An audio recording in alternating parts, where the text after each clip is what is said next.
Hi, welcome to Jared Invests. Today we are going to be discussing about whether college is actually still worth it in 2026, and the real numbers nobody hands you before you sign up for 4 years of debt. What if the safe career path your college counselor sold you leads to a $500 a month student loan payment for the next 20 years? Georgetown researchers analyzed 4,600 colleges and universities across the United States.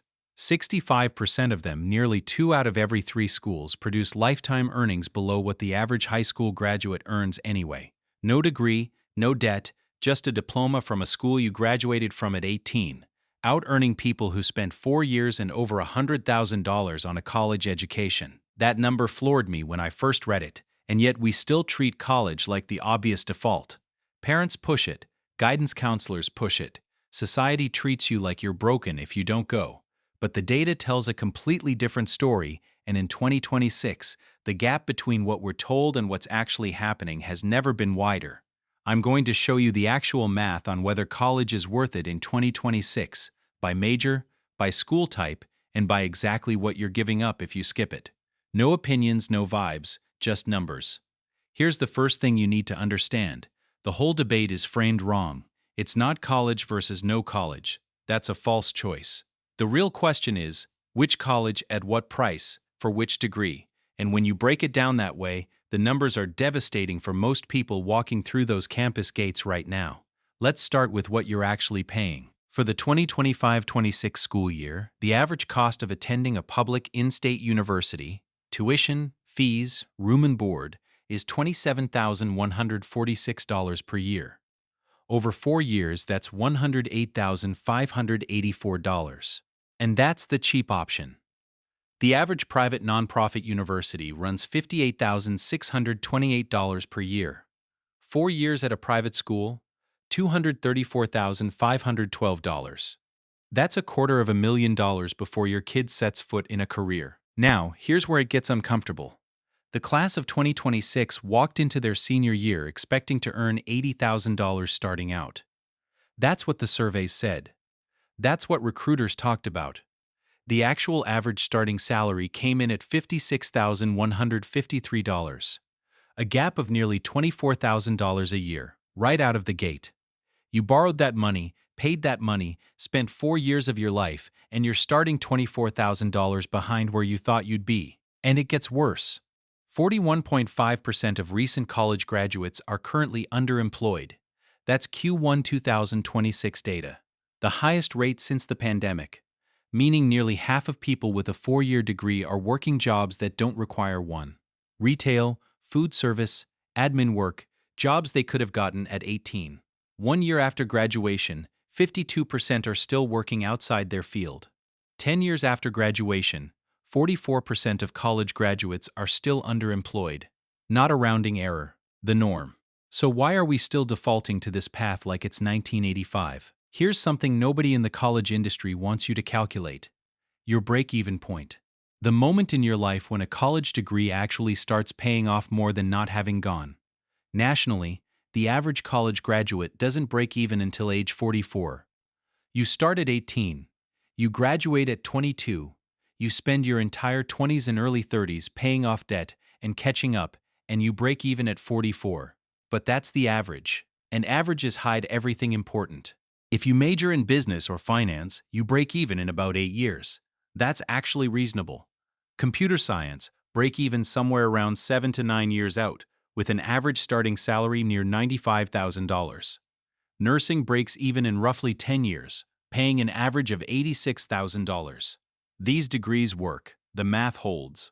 Now here's where it gets brutal. If you major in education, your lifetime ROI is negative 55.43%. That is not a misprint. A net loss of $149,407 over your working life compared to never going to college at all. Liberal arts, negative 42.78% lifetime ROI. Family and consumer science, negative 38.95%. Architecture, you break even at age 56.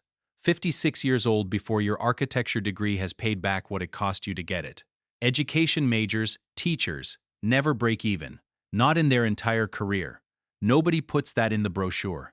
The ROI numbers on the winning side are genuinely impressive, though. Business and finance majors see returns somewhere between 1,033% and 1,842% over a lifetime, depending on the school and specialization. Those are real numbers from Georgetown's Center on Education and the Workforce. Computer science sits around 310% ROI, nursing at 280.9%. If you're in one of those categories, at a school that isn't burying you in debt, college probably still makes sense. But here's what most people never factor in: opportunity cost, not just the tuition. The income you're not earning while you're sitting in lecture halls. Think about this. The average 18-year-old entering the workforce without a degree starts earning roughly $40,000 a year. Over 4 years, that's $160,000 in income you walked away from to go to school. Add that to the $108,584 you paid for a public university education. The real cost of a public 4-year degree isn't $108,000. It's over $268,000. For a private school, you're staring at close to $400,000 in combined tuition costs plus income you never collected. Now, here's a number that genuinely stops people cold. Take that $108,584, the cost of 4 years at a public university, and instead of spending it on college, you drop it into an S&P 500 index fund at age 18. The S&P 500 has returned roughly 10% annually, on average, over the past century. Leave that money alone until you're 60. That's 42 years of compounding. What do you end up with? Approximately $7.8 million. That's the alternative to paying for college. $7.8 million sitting in your brokerage account at retirement.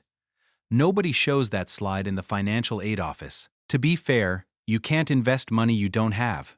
Most 18-year-olds don't have $108,000 sitting around. But the thought exercise matters, because it forces you to treat the college decision like the financial decision it actually is, not just a cultural expectation.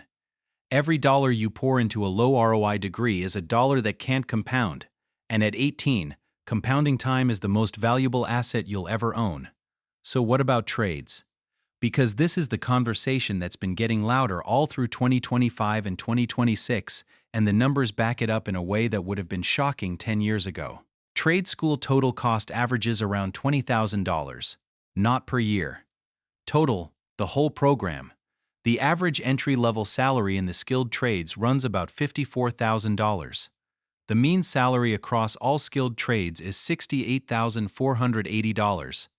And 47% of skilled trades workers earn more than the median college graduate, with zero student loan debt, and typically entering their career 2 to 4 years earlier than someone who went the 4-year route. Power plant operators average $95,000 a year.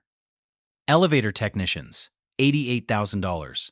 Electricians, plumbers, HVAC technicians, all commanding serious wages in 2026 because the supply pipeline broke down for a generation while everyone got pushed toward 4-year degrees. There are 500,000 unfilled skilled trades jobs in America right now. 500,000 positions sitting open because not enough people trained for them. And here's the angle nobody's talking about enough: AI. A Harvard study found that junior white-collar positions are shrinking at companies that have already integrated AI tools, the exact jobs that a 4-year degree was supposed to hand you. Entry-level analyst roles, junior marketing positions, junior software roles at certain companies. The jobs that used to be the first rung of the ladder, the jobs that justified the cost of the degree, are getting cut or gutted at the exact moment that degree costs are at an all-time high. The premium that a college degree used to carry is getting squeezed from both sides at once. It costs more than ever to get, and it buys less in the job market than it did 5 years ago. That's not opinion, that's the 41.5% underemployment rate doing the talking. And 2.6 million people defaulted on their student loans in Q1 2026 alone. One quarter, 2.6 million people walked away from their loan obligations in a single 3-month window. That number tells you something real about how the math is playing out on the ground. Only 33% of recent graduates say their education was worth the cost. In 2013, that number was 53%. 20 percentage points of confidence in the college degree have vanished in 13 years. And 63% of all Americans, not just young people, not just the politically motivated, 63% say a 4-year degree is not worth the cost in 2026. So where does that leave you? Here's the framework that actually matters, because the answer is not never go to college. The answer is go to the right college for the right degree at the right price. Anything outside those three criteria is a bad financial decision. Full stop. First, know your ROI before you enroll. Business, finance, computer science, engineering, nursing, accounting, these degrees pay off at most schools. Education, fine arts, liberal arts, social work, communications at a school charging $50,000 a year. These degrees will likely cost you more than they return. That's not a statement about their value as fields. It's a statement about the math of the investment. You can love literature and still get a finance degree. You can read, write, and explore everything that matters to you, while building a career that doesn't trap you in debt for decades. Second, price matters as much as the degree itself. A computer science degree from a state school at $27,000 a year is a completely different investment than a computer science degree from a private school at $60,000 a year. The degree is the same. The job offer is often the same. The debt is not. Harvard's name carries a premium in certain specific fields: consulting, finance, specific corners of law and medicine. For most careers, a state school degree in a high ROI field will produce nearly identical outcomes at a fraction of the cost. Third, community college is massively underrated. 2 years at a community college followed by a transfer to a state university cuts your total cost roughly in half while delivering the same final diploma. Employers see the degree from the 4-year school. They don't see, and often don't care about, where you spent your first 2 years.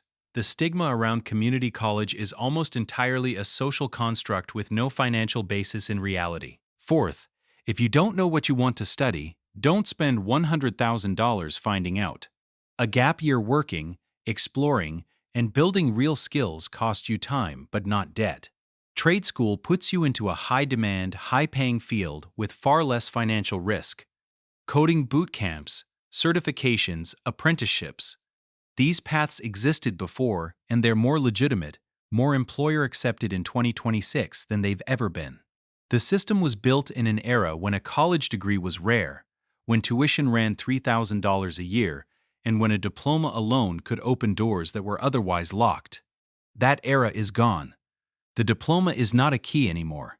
For nearly 2/3 of schools in America, it's an expensive filter that costs you more than it returns. The students who win in this environment treat the college decision like a business decision. They calculate the cost, project the realistic return, compare the alternatives, and only proceed when the numbers justify it. That cuts against everything we've been taught about how to think about college. But making that cut could be worth more than you'll ever earn with the wrong degree from the wrong school at the wrong price. The decision you make at 18 can follow you for 20 years. Make it with the real numbers in front of you. Subscribe to the channel if you enjoyed the video.